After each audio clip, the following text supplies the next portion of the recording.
Сайн байцгаана уу эрхэм үзэгчдээ. Хэрв энэ бичлэг 1000 лайк цуглуулбал бид дараагийн ангийг нэн даруй гаргана. Мөн биднийг дэмжихийг хүсвэл доорх данс руу хандив хийж биднийг дэмжээрэй. Тэгвэл өнөөдрийн анги эхэлцгээе.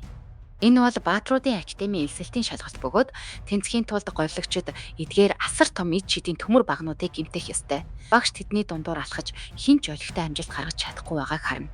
Тэд хичнээн хичээсэн ч багнууд дэндүү хатуутал сэлэмнүүд нь шишгэл ботарч байлаа. Тэдний учруулж чадсан гэмтэл нь үнэхээр өрөвдөлтэй. Сэлмээ эд шидээр хүчжүүлсэн хүмүүсийн ихэнх нь ч бүдэрч хамаг хүчээ шавхсны эцэст өчүүхэн төдий зураас л үлдээж чадна. Гэхдээ багныг үнэхээр гэмтээж чадсан хэд хэдэн үнэхээр чадварлаг залуус бас байсан юм. Гэвч тэд ч гэсэн өөрийн улаан авраг идэвхжүүлж ганцхан цохилтоор багныг юу ч үгүй нураачдаг астар гихч залуугийн дэргэд дэндүү дундаж харагдана. Тэнд байсан бүх хүмүүс шоконд орж нүдэндээ ч итгэж чадахгүй байв. Энэ залуу зүгээр л ямар ч хүчин чармаалтгүйгээр ганцхан цохилтоор багныг устгачихлаа. Хэдхэн хормын өмнө энд байгаа бүх хүмүүсийг арчаагүй амьтад гэж дуудаж байсан багш хүртэл мэл гайхна. Тэгвэл энэ залуу хэн бэ? Аш бол бүхий л амьдралынхаа туршид өөрийгөө юунд ч хэрэгцээгүй гэж итгэж өссөн өнчин хүү байв. Түүнийг дөнгөж нялх байхад ээж нь цастай хүйтэн шүн осгож амиа алджээ. Тэрхүү хайр найргүй цасан шуурганаас түүнийг аварсан хүн бол Элэмхаймийнхны тэргүүн байлаа. Элэмхаймийнхан бол твийн хамгийн агуу цэргийн гэр бүл юм. Хааны гэр бүлийн хамгаалагчид болж өөрсдийн сэлмээ зориулахаар тангаргалсан хүмүүс. Энэхүү гэр бүлийн оргилд Родрик Элэмхайм суудаг. Тэрхүү бяцхан хүүг үхлийн амнаас аварсныхаа дараа Родрик түүний өргөж авсан эцэг нь болжээ. Элэмхаймын гэр бүлд өсөж торних зураа аш нуруундаа далавчгүй гэдгээсээ болж үргэлж дарамжлагддаг байв. Үнэндээ далавч гэдэг бол тухайн хүний эзэмшиж буй эд шид болон хүч чадлын бэлэгдэл дүрслэл юм. Нуруундаа олон далавчны хийтэй байх тусам чиний чадвар төдий чинээ агуу байна гэсэн үг. Гэвч ашид ямар ч эд шидийн хүч байгаагүй тул түүнийг далавчгүй нэгэн гэж хочилдог байжээ. Гэсэн ч хувь заяаны шудраг бус байдал түүнийг сөхрүүлсэнгүй. Тэрээр шаргуу хөдөлмөр үргэлж үр өгөөжөө өгдөг гэсэн хатуу итгэл үнэмшилтэйгээр илүү хүчрхэг болохын тулд цуцалтгүй бэлтгэл хийсээр байв. Тэгээд үнэхээр ч үр дүнгээ өгсөн. Даанч түүний хүссэн шиг аргаар биш байлаа. Тэр бүхий л амьдралаа эцгийнхээ заавар зөвлөгөөг дагаж хэлсэн бүхнийг нь хийж өнгөрүүлсэн. Тэгсэн ч эцэст нь тэр араараа тавилсан юм. Эцэг нь түүнийг өхүүлэхийг хүсэж байв. Бусад хүүгүүдтэйгээ нийлж тэд эцэст нь түүнийг отож тарьжээ. Хүү эсэргүүцэн тэмцэхийн тулд чадхаараа хичээсэн ч маана байхгүй тул тэр өөдгөө эцэг болон жигшүүрт ах нарынхаа эсрэг үнэхээр хүчин мөхсдөв. Эцэст нь тэр хүлэгдэж зүрхэн тушаахаа сүлбүлжээ. Сүнс нь биеэс нь отохоос өмнө тэрээр үхэж буй хүний хуваар эцгээсээ ганц асуулт асуув. Хэрв анхнаасаа алахыг хүссэн юм бол яах гэж түүнийг өсгсөн юм бэ? Тэгтэл эцэг нь түүнийг хизээж дэрэгдээ байлгахыг хүсэж байгаагүй нь ил болов. Түүний хүссэн цорын ганц зүйл бол ашийн төрхтөө заяас нь 7 далавчийг хулгайлах явдал байжээ. Одоо түүнийг өсгсөн гол зорилго болох зүйлийг хулгайлчихсан тул энэ далавчгүй хүүг эцэст нь хаях цаг болсон байв. Мэдээж Аш Родрикос юуны тухай новшоо яриад байгааг нь тайлбарлахыг шаардсан. Гэвч түүний авсан цорын ганц хариулт нь эцэг нь зүгээр л цааш алхан одох зуур хайр найргүй ах нар нь түүнийг хутгалж алах явдал байлаа. Түүний ухамсар бүдгэрч эхлэхэд тэрээр даарч эхлэв. Тэгээд удалгүй өөрийгөө амьд хүмүүсийн дунд эргээд ирснийг олж мэдэв. Тэрээр одоогоор өөрийн нялх биетэй байна. Тэрээр ээжтэйгээ хамт цасан шуурганд бүхэхэд бэлэн байсан тэр мөч рүү ухарчээ. Харамсалтай нь ээж нь түүнийг орхин цасан дунд хэдийнэ амьсгал хураасан байлаа. Хэдэн хормын дараа тэрээр Родрикийн тушаалаар ээжийг нь хайж буй баатруудын цувааг олж сонсно. Тэдний зорилго бол тэр нялх хүүхийг олж авах явдал бөгөөд тэр нялх хүүхэд нь манай хүү юм.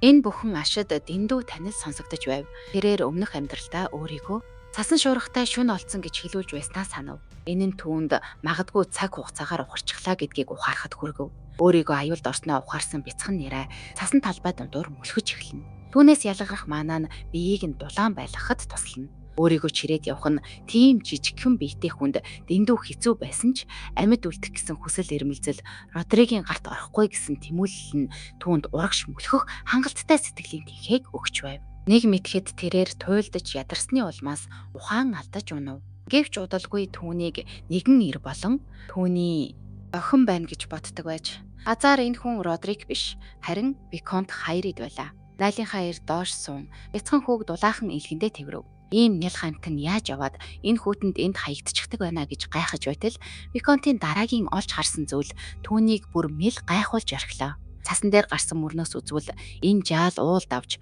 өөрийгөө чирсээр энд хурж ирсэн нь илт байв. Урд хожид үзэгдээгүй энэ дүр зураг эрхмийн гайхширлыг төрүүлж энэ хүү хаанаас ирснийг эргцүүлэхэд хүргэнэ. Гэтэл гинтхэн аш өөртөөгөө чацуу нэг жалд хатгуулад цочин сэрэв. Сэрээд хартал олон хүүхэд түүнийг тойрчихсан сэрхийг нь хүлээж байж нэгэнт сэрчихсэн болохоор хүүхдүүд бүгд түүнийг өөрийн болгохоор тал талаас нь зулгаан булаацалдаж манай хүүг дундаа оруулан амьсгалагч чөлөө өгөхгүй шахна. Манай хүнд энэ бүхэн бүр залхмаар санагдсан тул хүүхдүүдийн гараас мултран дээш үсгэрчихв. Бусад хүүхдүүд юу болоод байгааг огт ойлголгүй араас нь хөөж эхэллээ. Аш өөрийн мэдлгүй төрөлхийн эд шидийн чадвараа ашиглаж орхисноор тэнгэр рүү шидэгдэн газартлаа хянах чадваргүй доош унаж эхлэв. Азар түүнийг Виконтод баригдав. Яг энэ мөчид манай хүү тэр эрийг анхудаа тодорхой хараад хэн болохыг нь ойлгоход цочирдов. Тэр хүн чинь герцог Родрикийн ах Виконт Хайрид байж таарав. Хөөхий хүү сэтгэлээр унав. Цасан шуурган дундуур тэр чигтээ мөлгсөөр явсаар эцэстээ дахиад л Илэмхаймын өөр нэг гэр бүлд хүрчихсэн байв. Кефрид Илэмхаймын тухай товчхон тайлбарлая. Тэрбээр Илэмхаймын салбар болох Виконтын гэрийг захирдаг. Кефрид нэгэн цагт дүү Родериктэйгээ хамт Илэмхаймын ихэр далавч хэмээн нэрлэгддэг байжээ. Тэр хоёр хааны гэр бүлийг хамгаалах нандин үүрэгтэй байсан юм. Гэвч Виконт Хайрид иргэний дайнд тулалдаж яваад амиа алдсан гэдэг. Түүний өхөл нь Виконтын гэрийг мөхөлд хүргэсэн ажээ. Энэ нэрийг амьд яваг хармагцаа аш өнгөрсөн рүүгээ иргэн ирсэн гэдэгт хамаг нь Улаанбаат болов. Гэхдээ даасныхаа ахын герт ийхүү орж ирнэ гэж тэр огт төсөөлөөгүй байв. Тэгтэл гэрийн эзэгтээ эд шидээр өөрийгөө тэнгэр өөд шидсэн энэ хачирхалтай хүүг гартаа тэрвэрч авлаа. Жирийн нэгэн хүүхэд биш гэж эргэлзэж байсан бөгөөд энэ үйлдэл нь түүний таамгийг баталж өглөө. Виконт хүртэл энэ хүүг асар их хүч нууж байгаа бөгөөд нуруунаас нь зухих далавчнууд үүний амьд баримт гэж бодно. Жаалын нуруун дээр 7 далавч байлаа. Урд нь огт далавчгүй гэгддэг байсан хүү үнэндээ 7 далавчны эзэн гэдгийг бяцхан аш ухаармагцаа мэл гайхав. Одоо л бүх зүйл тодорхой боллоо. Тэр үед Родрик ямар утгаар хэлснийг тэр эцэст нь нэг юм ойлгов. Өнгөрсөн насанд нь өнөөх новш манай хүүд хууль ёсоор харьяалагдах 7 далавчийг нь тулгайлах зорилгоор л түүнийг аварсан дүрсгэж байж далавчгүй хэмээн Родрикт доромжлуулж басамжлуулж явснаа бодохоор дургүн хүрнэ. Яг энэ үед гэрийн эзэгтээ Виконтоос энэ хүүг яах бодолтой байгааг нь сонирхон асуув. Виконт юу ч дуугарахгүй хүүтээр зогсох бөгөөд энэ нь манай хүүг хамгийн муугаар төсөөлөхөд хүргэнэ. Тэр урд нь далавчаа нэг удаа дээрэмдүүлж байсан болохоор түүхийг дахин давтахыг хүссэнгүй. Хүүгийн айж байснаас тис өөрөөр Виконт хүүд маш найрсаг хандаж. Тэгээд энэ нэл хүүг өөрийн хүү болгон өрчилж авахыг хүснэ. Тэр хүн гараа сунган шинхэн хүүгээ хайрлан инхрийлж толгойг нь илэв. Тэрээр энэ хүүг хорвоогийн элдв занг мэдэхгүй, далавчаа дэлгэн нисэж сураагүй сул дорой дэгдэх ишгэл харж байлаа. Хүүг өөрийн далавчаар тэнгэрт дүүрэн нисэж сурах хүртэл нь өсгөж хүмүүжүүлэх хариуцлагыг өөртөө авахар шийдэв. Ийм чин сэтгэлийн үгсийг сонсоод ашийн нүд сэргэв. Учир нь тэр үгс үнэн сэтгэлийнх гэдгийг тэр мэдэрсэн юм. Тэгтэл удалгүй бусад хүүхдүүд ч бас. Манай хүүг хайж явсаар энэ өрөөнд бүдчин орж ирнэ. Тэдний дундаас хамгийн ахмад нь түүнд ямар их санаа зовсноо хэлв. Нэгэн жаахан охин ээж рүүгээ дөхөж очоод энэ хүүд ямар нэгэн нэр өгөхийг хүсв. Нөгөө эмэгтэй хүүг яг л Рафики Симба хүрэгдэг шиг дээш өргөөд түүнд Астер гэдэг нэр хайрлалаа. Түүний нэр нь энэ гэр бүлд шинээр мэндэлсэн шин одыг бэлэгдэж байгаа юм.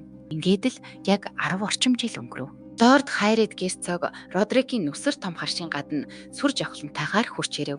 Түүнийг дагаад манай хүү Астер охин дөө Альфинихи хамт иржээ. Тэр бол яг манай хүүгийн насан дээр байхдаа дэндүү игдүүтэй байсан өнөөх Альфин шүү дээ. Харин одоо цэцэрлэгээс дөнгөж тастаж авсан шинэхэн цэцэгшгэл үзэгсгэлэнтэй охин болж. За, Виконт болон түүний хүүхдүүд яагаад энд цугларах болсон шалтгааныг мэдэж авцгаая. Энэхүү сэлэмт бүжгийн цуглаан бол Илэмхаймын тугдор герцогийн гэр бүлээс жил бүр зохион байгуулдаг уламжлалт арга хэмжээ юм. Энгийнээр хэлбэл дайчин гэр бүлээс гаралтай язгууртнуудын уулзалт гэсэн үг. Энэхүү цуглаан нь тэднийг хоорондоо ойртож шин танилуудтай болох гүүр нь болж өгдөг. Мөн гэр бүлийнхээ нэрийг авч яваа залуу сэлэмжтэй гайхуулж хоорондоо өрсөлддөг талбарч гэж хэлж болно. Виконт Хайрид хүүхдүүдийнхээ хамт олонны дундуур алхан ороход тэднийг энэ язгууртнуудын цуглаанд тийм ч таатай хүлээж аваагүйг бид анзаарна. Бүгд л өөр хоорондоо шивнэлдэж тэдний ар хударгаар муулж гарна. Тэд Виконтыг жил бүрийгшгээ дахиад л шившгэ тарина гэдэгт бүрэн итгэлтэй байгаач. Тэдэнд буурч инээдтэй санагдсан зүйл нь Виконт Хайрид. Хаанаас ч ирсэн нь мэддэхгүй нэг жаалыг өргөж авсан явдал байлаа. Хүн бүр тэднийг ганцхан шалтгаанаар үзэн яддаг. Тэр нь Виконтыг Илэмхаймын гялалтсан нэрэн дээрх зүгээр л нэг арилтгүй зөвүүн толб гэж үздэгээс тэр. Астер энэхүү жил бүрийн цуглаанд анх удаага оролцож байгаа тул эндхийн дүрм журмыг сайн мэдэхгүй. Тиймээс охин дүүн түүнд хөл дээрээ бат зогсож сул дорой байдал хизээч харуулж болохгүй гэж анхааруулна. Сул дорой харагдсан хүмүүс тэмцээнээс хамгийн түрүүнд хийсэж одох болно. Охин дүүгийнх нь чичирч буй гар Астерт Виконтын гэр бүлийн нэр хүнд. Тийм ч хүчтэй биш байгааг мэдрүүлнэ. Тэгээд ч Виконт Хайрид яг үүнийг харуулах гэж л Астерыг дагуулж ирсэн хэрэг. Тэрээр Астерт Илэмхайм доторх Виконтын гэр бүлийн өнөөгийн байр суурийг өөрийн нүдээр харуулахыг хүсжээ. Магадгүй үүнийг мэдэрсэн үү? Тэрээр өргөмөл хүүгээсээ гэр бүлийнхэн доройтолд сэтгэл дундуур байгаа эсхийг асууна. Гэтэл манай хүн одоогийн нөхцөл байдалд туйлын урам зоригтой байгаагаа илэрхийлэх нь тэр. Астер мазохист биш ч гэлээ эрсэн даруйд нь угтаж авсан энэхүү хүйтэн уур амьсгалаас яг үнэндээ таашаал авч байлаа. Түүний энэхүү урам зоригтой байдал ирээдүгээ өөдрөгөөр харж буй хандлагыг нь үзээд сэтгэл нь амарсан Виконтыг үнэхээр гайхшруулна. Хараад байхад Астер өнгөрсөн наснда ч мөн Илэмхаймын гэр бүлийн шившиг гэж дуудагддаг байсан. Тэр үед түүний нэр хүнд ямар байсантай харьцуулахад энэ зэрэг бол юу ч биш. Энэ газарт буцаж ирэхэд ямар нэгэн сайхан дурсамж сэргэхгүй. Учир нь тийм дурсамж огт байхгүй учраас тэр. Гэхдээ Астер шин дурсамжуудыг бүтээхийг тесэн ядан хүлээж байна. Бусдад өвдөлт мэдрүүлэгч түүнд бол зугаатай санагдах тийм дурсамжуудыг. Эцсийн эцэст тэр урдынх шигээ арчаагүй жаал байха байсан. Түүнд 7 далавч байгаа бөгөөд энэ нь Родрикийн 2 нусыг хоёуланг арчхад хангалттайгаас ч илүү хүч юм.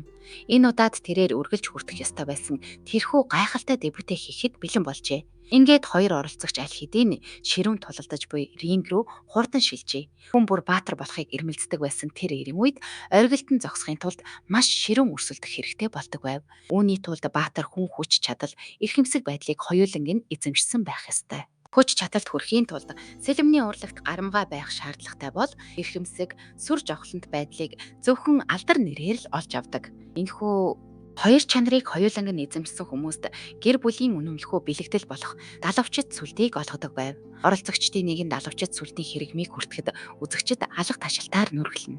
Агаарт намирч буй ширүүн уур амьсгал эрчим хүч урдынх шигээл сүрхий бөгөөд энэ нь Альфеныг үргэлж сандаргаж орхидог. Түүний нөгөө хоёр эгч болох Фрей нар тэмцээний энэхүү хайр найргүй ширүүн байдлыг аль хэдийн үзэж байсан тул зүгээр л үзэгчээрч оролцохоос шууд татгалцсан хэрэг. Ялагч нь өөрийн давуу байдлаа гайхуулахын тулд ялагдагчийг бүр мөсн давмгаалж доромжлох ёстой байдаг. Өнөө байгаа ялагдагчийн төрх хүртэл манайхууд бусдын элэг дог болж явсан өөрийнх нь өрөвдөлтөд өнгөрсөн үеийг сануулна. Охин дүүн түүний бодлыг гинт тасалж ухаан оруулна. Охин дүүн түүнийг хайж байна гэж бодсон байх. Анхны сэлэмт бүжгийн цуглаан нь учраас ингэж бодох нь ч аргагүй юм. За, охин дүүн түүний нөхцөл байдлыг бүрэн буруугаар ойлгож байгаа нь тодорхой байна. Тэр айхаас маш хол байгаа бөгөөд үүнийгээ итгэлтэйгээр тунхаглахад охин дүүн хэсэг хугацаанд алмаарч орхив. Яг үүний дараа Виконт оролцох ёстой уулзалттай гээд төр хугацаанд явхаа мэдэгдэнэ. Тэрээр явхаасаа өмнө Альфений аюулгүй байдлыг хариуцах үргийг манай хөөгийн мөрөн дээр даатгаж орхив. Охин мэдээж үүнд нь дургуутсна.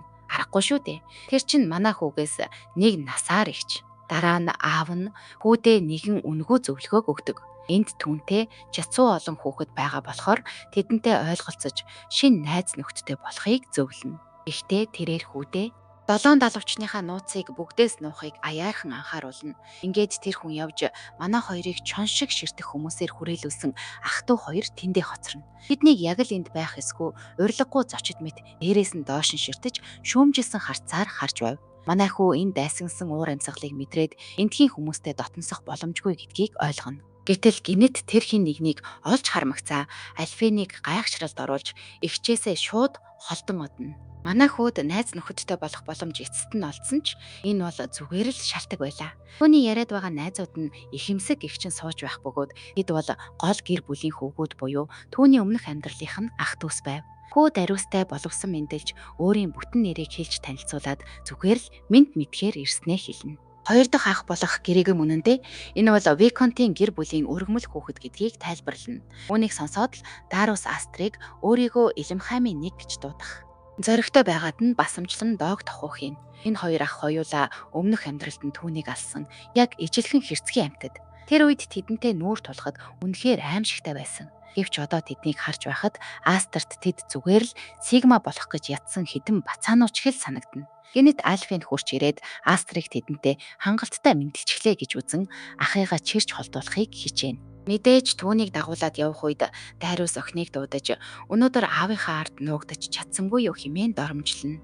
Гол гэрийн эрх мэдлийг ашиглан Дариус түүнийг хажуудаа ирж сууж Илэмхаймын залгамжлагчдыг хөгжөөхийг шаардна. Гэвч Альфен тийм ч амар охин биш тул тушаалыг эсэргүүцэж энэ хоёр гэр бүл хизээч эзэн зарцын харилцаатай байгаагүй гэдгийг сануулна. Тэрээр явхаасаа татгалзан эргэлзэж буй манай хүүг хүчээр чирэн одно. Астер эндхийн ажлаа ингээд дуусгахыг хүсээгүйч Дариус тэр хоёрын ажлыг улам хөнгөвчилж өгнө. Энэ новш уурсан галзуурч баатар байсан мөртлөө хаанаа хамгаалж чадаагүй Виконтыг хашгич нь доромжилж эхэлнэ. Үүний үр дагавар болгож Родрик өөрийн төрсөн ахыхаа гарыг тасцсан нь түүнийг гэр бүлийнхээ нэр төрийг гутаагч болгосон юм.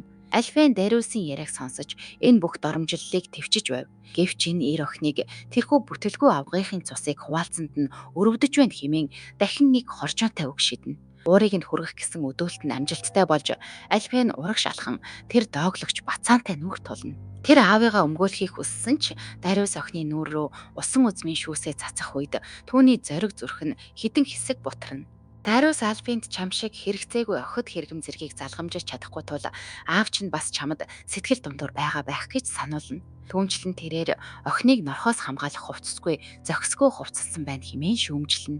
Альфин тэнд яг л галзуурахад бэлэн зогсож байв. Энэ дүр зургийг харж байхдаа Астер талархаж байлаа. Тэрээр өөрийнх нь новшийн ах нар хിവэрэ байгаад талархаж байсан бөгөөд учир нь одоо тэр уураа дарах шаардлагагүй болсон юм. Энэ нь түүнд яг яагаад өшөөгөө авахыг хүсэж байсныг сануулсан сайхан сануулга болов.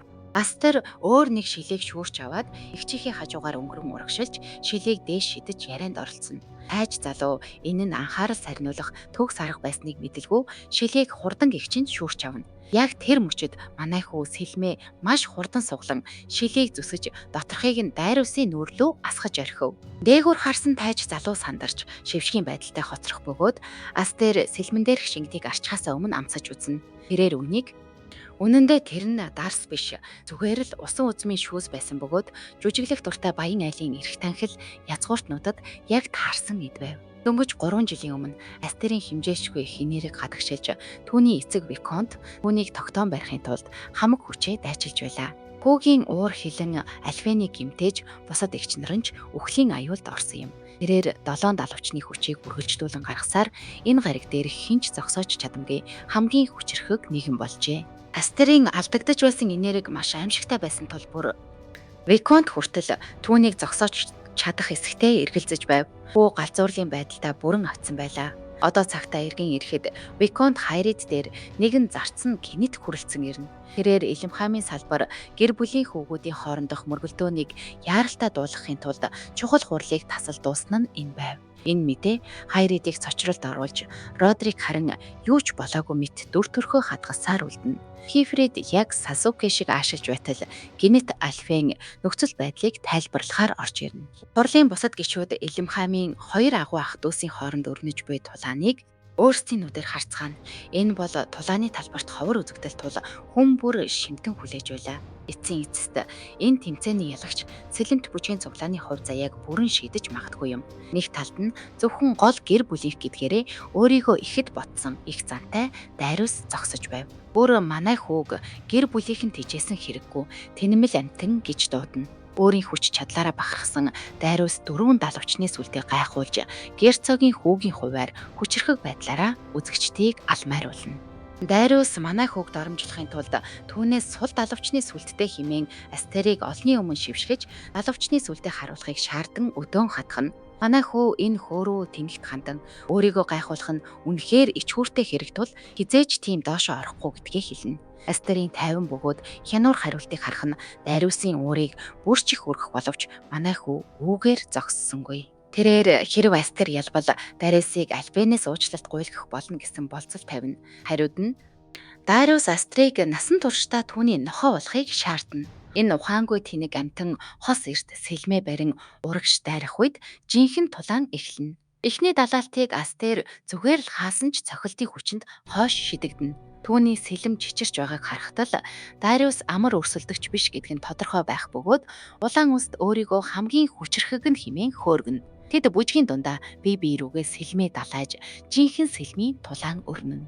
Альбен ахынхаа төлөө санаа зовох боловч Дариусын сэлэмний ур чадвар дутмаг байгааг дурдах нь зүйтэй. Гэхдээ сэлэмний ур чадвар нь гайгүй байлаач энэ зулбасхын гол давуу тал нь түүнд асар их маана байгаа явдал юм. Энэ нь л далавчны сүлдтнүүдийг жирийн дайчдаас ялгаруулдаг зүйл билээ. Нэг далавчийг лааны шидийн хүчтэй зөөрлөж болно. Харин дөрвөн далавчны шид нь хэд дахин илүү хүчтэй байдаг. Тийм учраас Дариус өөрийн зэвсгийн санд дэлбэрэлтийн мэд хүч чадалтай тул дараалсан довтлогоондоо итгэлтэй байгаа юм. Довтлогоондоо хамаг хүчээ гаргаж буй Дариус өрсөлдөгчөө таг дуугүй байна хэмээн тохурхаж Астрийн нөгөө итгэл үнэмшил хайччихсныг асууна. Энэ хооронд манай хүү зүгээр л хамгаалж тоглох бөгөөд энэ нь Дариусыг илүү шийдэмгий арга хэмжээ авч хос сэлмээрээ хүчтэй цохилт өгөхөд хүргэнэ. Үзэгчид энэ тулааныг дараагийн цохилтоор дуусна гэж таамаглаж байв. Гэтэл Астрийн сэлэм гарч ирэн үнэхээр гоёмсгоор дундуур нь орж хоёр сэлмийг хоёуланг нь хаана. Дариусын нүүрний хувирал үнэхээр үзүүштэй байлаа. Тэрээр өөрийнх нь довтлогоо яаж зогсонд бүрэн алмаарч орхив. Манай агуу хаан Астер түүнд ганц удаач гэсэн тэр амаа татгиж хэлээд түүнийг нь дараагийн гариг хүртэл нисгээр хол шиднэ. Манай хүү өөрийн маанаг удирдах 10 жилийн бэлтгэл сургуулалтаа дурдангуугаа сэлмэндээ маанагаа шингээн. Тэрээр нэг л өдөр ах дүүсээсээ ус хонцонгоо авахын тулд хорон мөч бүрийг илүү дээрдэхэд зориулсан юм. Довтлогоонд шилжсэн манай хүү сэлмээ Дариус руу хүчтэй далайх бөгөөд Дариус хаах гэж зүтрэнэ. Хүнд цохилт түүнийг өвдөг сөхөрөхөд хүргэнэ. Ах нь үнэхээр ялагдаж байна гэдгийг хараад Григон мэл гайхаж хоцров. Яг энэ мөчөд Астер хязгааргүй их манатай чөтгөршгөл харагдаж байлаа. Өрсөлдөгч нь дөрвөн далавчтайгаа гайхан дэмий чалчиж байхад Астер түүн рүү огт ямар ч хувирлгүй чөтгөршиг харсаар л байв. Астер сэлэмдээ улам их маана шахахад Виконтийн гэр бүлийн энэ жоохон бацаан үнэхээр энэ зодоонд ялж чадах уу гэж цугларсан олон гайхаж эхэллээ.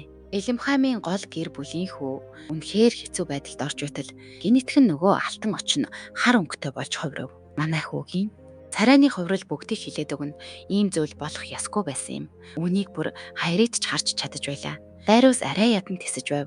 Гэвч өмнөх насандаа энэ навшиш манай хүүгийн гарыг тас татаж байсан тэр нэгэн дурсамж Астрийг улам бүр галзууруулахад хангалттай байлаа. Тэр дэндүү их хүч гаргаж байсан тул өрсөлдөгч нь аргаа барж болооч хэмээн өрөвдөлтэйгээр гуйж эхлэв. Энэ үед Хайрид түүн рүү болохыг шаардан хашгирсан ч манай хүү Дариусыг газарт буртаглам чирсээр л байлаа. Эцэст нь нөгөө сагсуу улаан үстийн сэлэм үүрэн бутарснаар энэ тулаан хинч төсөөлөөгүй үр дүнгээр өнгөрлөв. Дариус өмдөндөө шээжгсэн, яг л гайхсан, Пикачу шиг царайлчихсан газарт хөвтөж байхад Астер өнөөх халиалагчийн айлхынд хэлж байсан үгийг өөрт нь буцааж хэлв. Дараагийн удаа норчихгүй тулд арай дээр хувцс өмсөж байгаарай гэж маазарлаа. Тулаан дуусаж Астер өөрийгөө дахиж ямар ч хүчгүй, налавчгүй аш байхаа байсан гэдгээ ухаарна. Энэ нь түүнийг баярлуулж толгойг нь сэргээхэд хангалттай байв. Гэтэл гинэт манай хүүгийн ардаас Родригийн аимшигт авраа мэдрэгдэж үхлийн айцыг мэдэрлээ. Тэр эргэж харах мөчтөө Родригийн яг л энэ үр дүнд сэтгэл дундуур байгаа мэт аллаг үнэрдүүлсэн царайг олж харав. Үзэгчдийн дунд байсан хүмүүс бүгд энэ үр дүнд үнэхээр сэтгэл хангалуун байлаа. Салбар гэр бүлийн хамгийн бага өргөмөл хүн гол гэр бүлийн 3 дугаар хүүг цодож унахчихлаа шүү дээ. Гэхдээ нэр хүнд нь ингээд бүр мөсөн унчихсан тул Родри зүгээр суугаад өнгөрөхгүй нь тодорхой. Манай зоригтой хүү Родри рүү шууд алхан очиход Дариус аав нь энэ бүхнийг шийдээд өгнө гэж бодон инээмсэглэж байв. Астер өмнөө сүрлэг гихчин зогсох Илмхамын гэр бүлийн тэргүүн рүү игцлэн харлаа. Өнөөх хэр хөөрөө ширүүн харсан ч Астер харцаа огт буруулсангүй. Тэр герцогийг өөрийн гараар унахыг хүсэж байв. Энэ үед Дариус аавынхаа хажууд мөлхөж очоод дөрөмт хувцснаас нь зуран гол гэр бүлийн хүч чадлыг гутаахыг оролцсон энэ нохойг алж өгөхийг ааваасаа гуйн уйлав. Родри хөөрүүгээ үл тоосон харцаар харах бөгөөд Дарусыг үгээж дуусгаж амжаагүй байтал өөрийнхөө хүүгийн гаруй сэлмээрээ сийчээд хайчихв. Үзэгчид энэ нэр магадгүй төрсөн хүүгээч цааш нь харуулж мэдэх юм байна гэдгийг ойлгоод бүгд айж сандарлаа. Герцог шийдвэртээ дэндүү өршөөлгүй бөгөөд гэр бүлийнхээ нэр хүндийг шавартай хутгачаад ийм тэнэг юм шиг инээж суух гэж хэмээн зандарлаа. Кефрид дүүгээ болохыг гуйсан боловч энэ нэр бол жинхэнэ галзуун нэгэн байсан бөгөөд төрсөн хүүгийнхээ амийг таслахаар сэлмээ далайв. Сэлэм далаалтаар доош усан ч байндаа хүрсэнгүй. Яагад гэвэл манай эрлэхийг зоригтой хүү Родригийн өмнөр орж өнөөдрийн анги ингээд өндөрлөж байна. Үргэлжлэл нь улам сонирхолтой болох тул дараагийн ангийг бүү алдаарай. Хэрв та бүхэн манай бичлэгийг илүү хурдан үзэж биднийг дэмжихийг хүсвэл доорх данс руу хандив хийж биднийг дэмжээрэй. Суугаа дагаж лайк дарж биднийг дэмжээрэй. Дараагийн ангид дахин уулзцгаая. Баярлалаа.